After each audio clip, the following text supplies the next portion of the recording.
All right. Welcome to our podcast, the Ford Escape Games. We're going to start out with the podcast today. I'm going to let Evan start us off a little bit with why we're doing a podcast at all. Now that we're getting to the point where Texas is starting to get up again and we can go out, it seems a little late in the game, but we kind of want to give this a shot and see how things go. And I'll let him talk about that a little bit. Then we're going to talk about our printers. We've had a lot of changes to our printer family during this quarantine period, and instead of having only one 3D printer, now we have three, and we'd like to talk to you about those options and how those really work for us, which I think Evan will have a lot of insight into.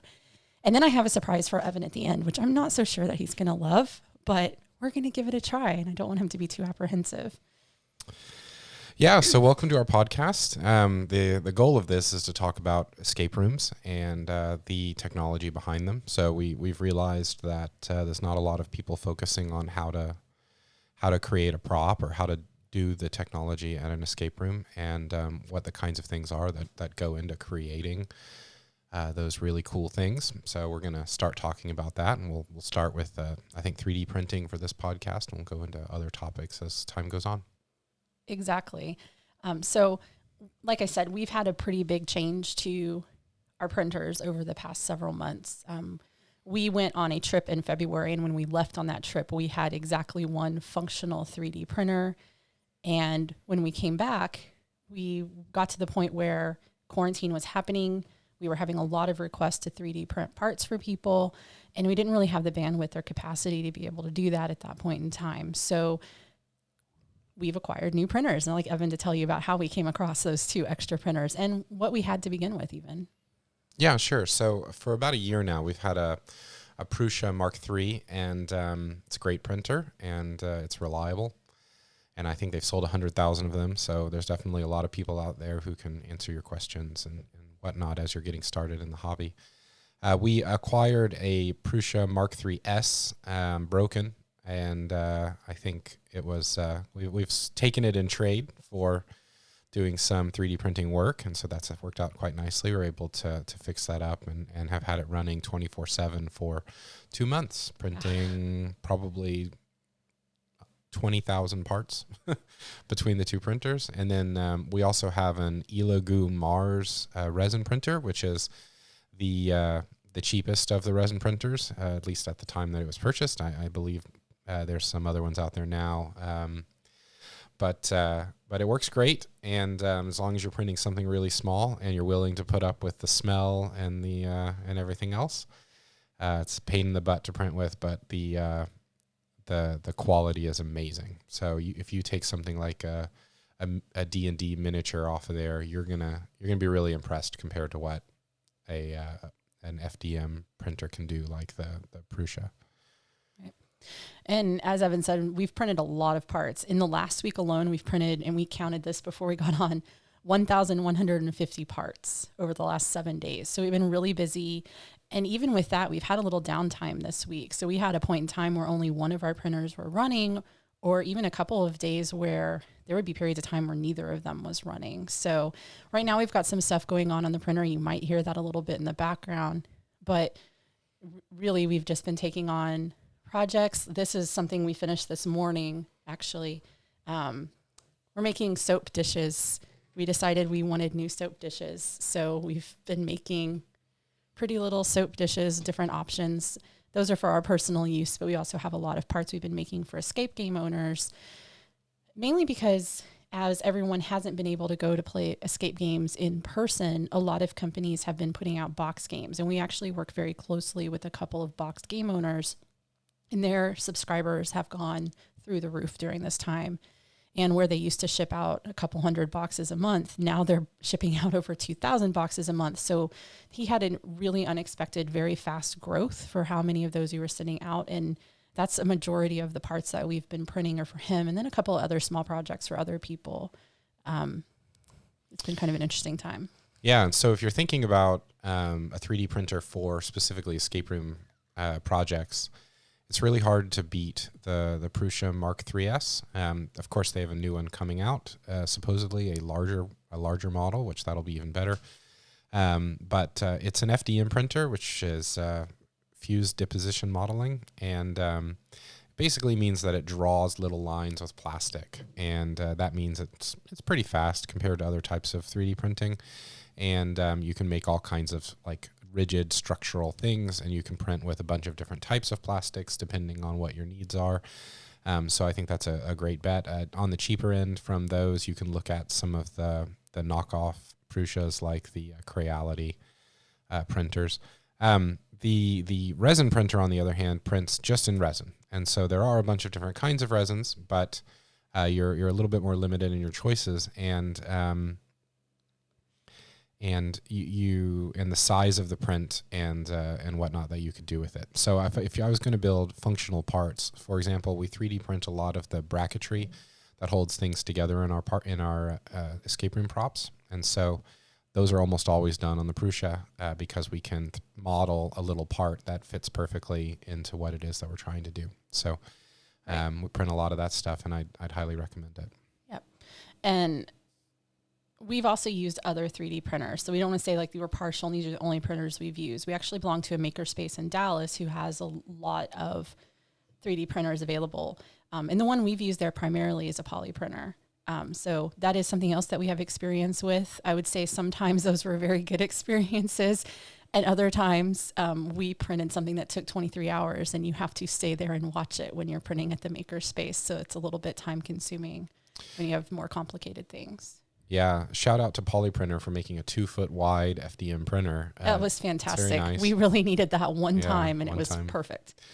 Yeah, but I don't think I'm ever going to spend 25 hours up there ordering Dominoes. I think I was on crutches at the time to print one thing for an escape room prop. I think next time I'm going to be smart and model it in 4 pieces. Especially when we both have day jobs. Yeah, exactly. So don't start that on a Sunday.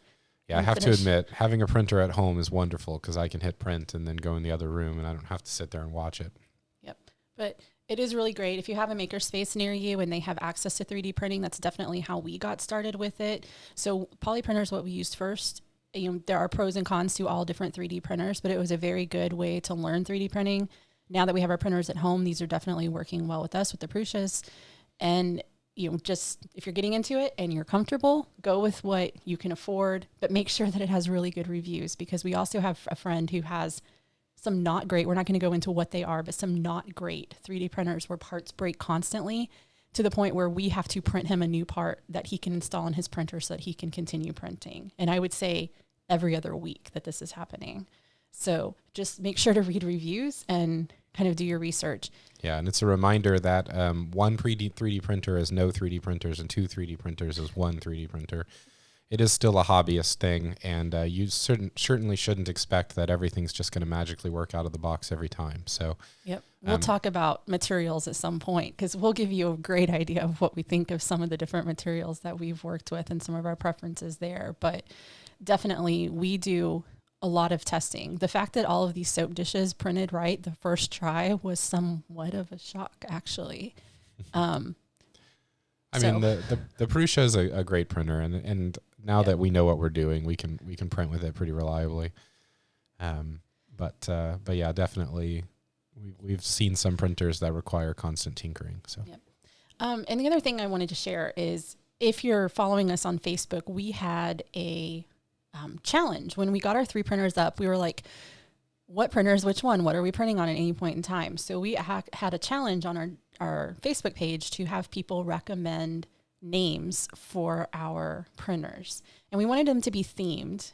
And unfortunately for everyone else, someone made a suggestion that I'm pretty sure Evan knew I was going to go with very early on in the game, when someone recommended to us Half-Blood Prince, because I am a huge Harry Potter fan. And as soon as we came up with 2 other names that were in that theme, we now have Half-Blood Prince, which is what is printing behind me right now. Living right above him in the same enclosure is Printer of Azkaban. And then right here behind me in the Elegoo is Nagini.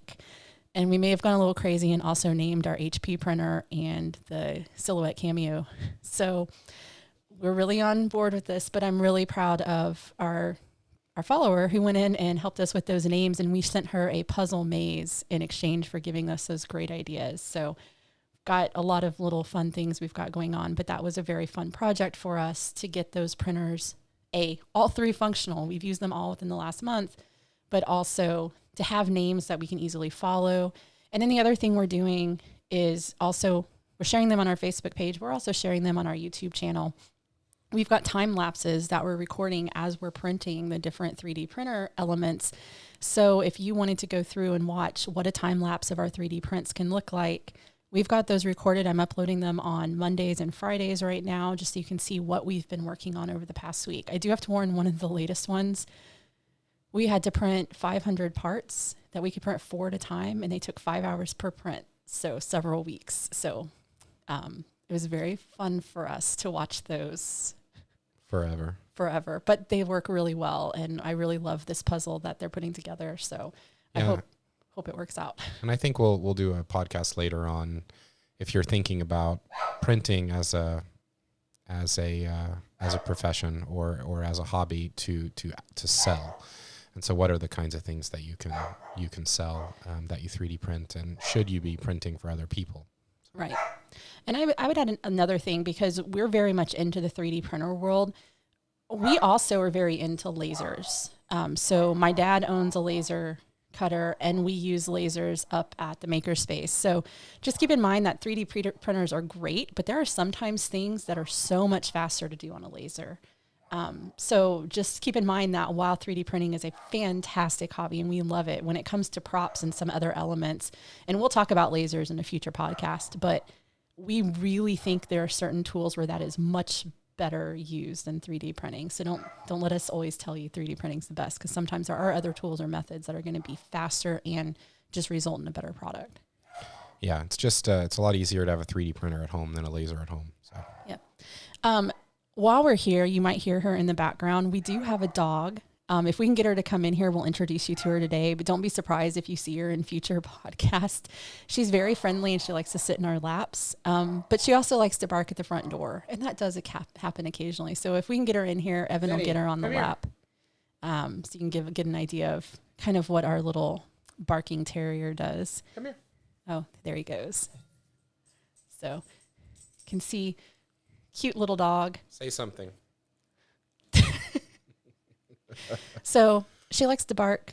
So if you ever hear her in the background or you see her in any of our videos, a lot of times she sits underneath this desk, so you will never, ever hear from her. But right now, with everything going on, when our neighbors are out walking around, she hears them and likes to talk to them. So I guess that's a surprise I wasn't expecting for today, but I do have a surprise. You'll have to put the dog down, because for our final piece of item for today, I wanted to talk about locks that we find in escape rooms.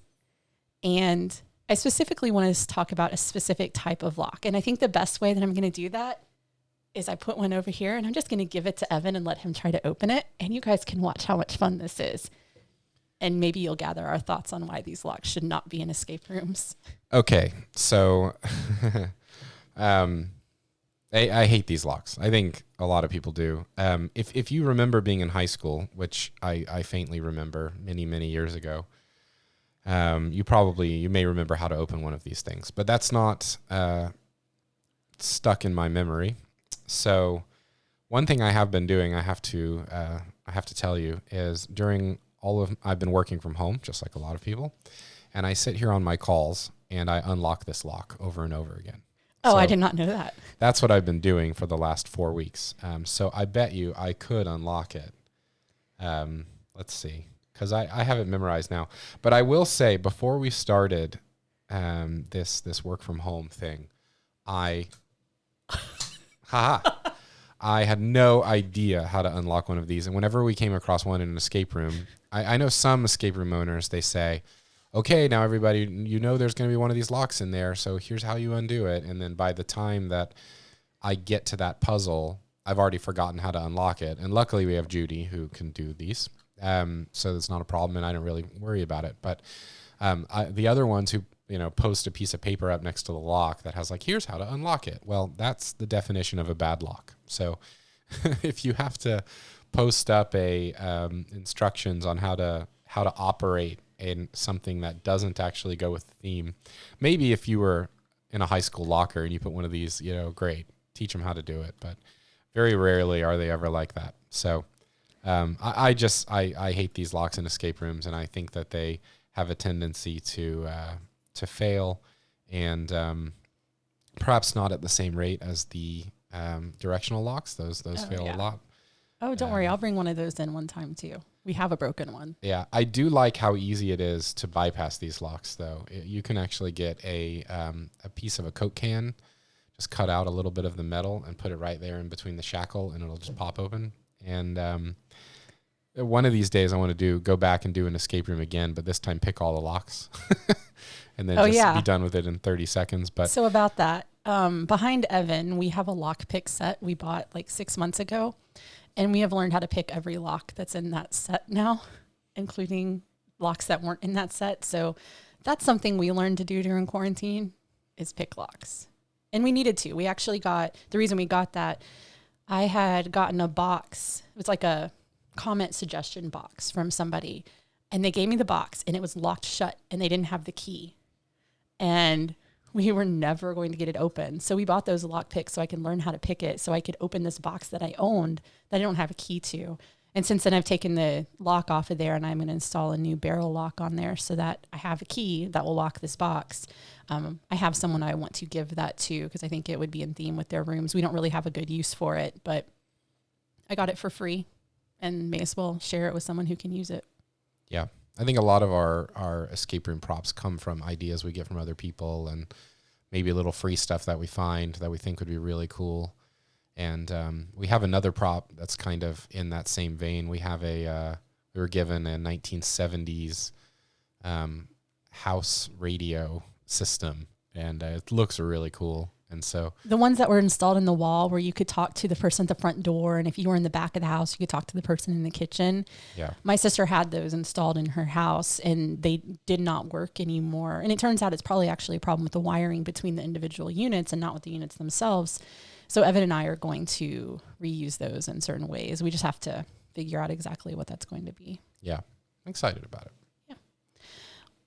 Well, we do appreciate you joining us for today. I know, this joining's our very first try at making a podcast for you. But if you have any suggestions or ideas on topics that you would like to talk about us with, I know Evan and I have a pretty lengthy list of ideas of things we can talk about. And I got to be honest, we're so in the 3D kick right now, 3D printing kick, that there will be more topics about that coming up very soon.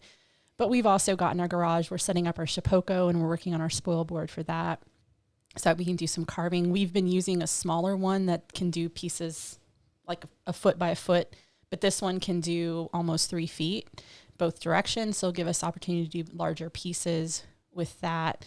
We've got our dust collection we're setting up, which has been super fun. We have a very old prop we made like 4 years ago in a suitcase that we're going to be rewiring. And we're hoping to do a little bit of a step-by-step on our YouTube channel on exactly how we're redoing that entire prop. So there are going to be a lot of things that we can talk about coming forward, but if you have ideas or things you want to hear about, let us know and we'll be happy to add those in to upcoming podcasts.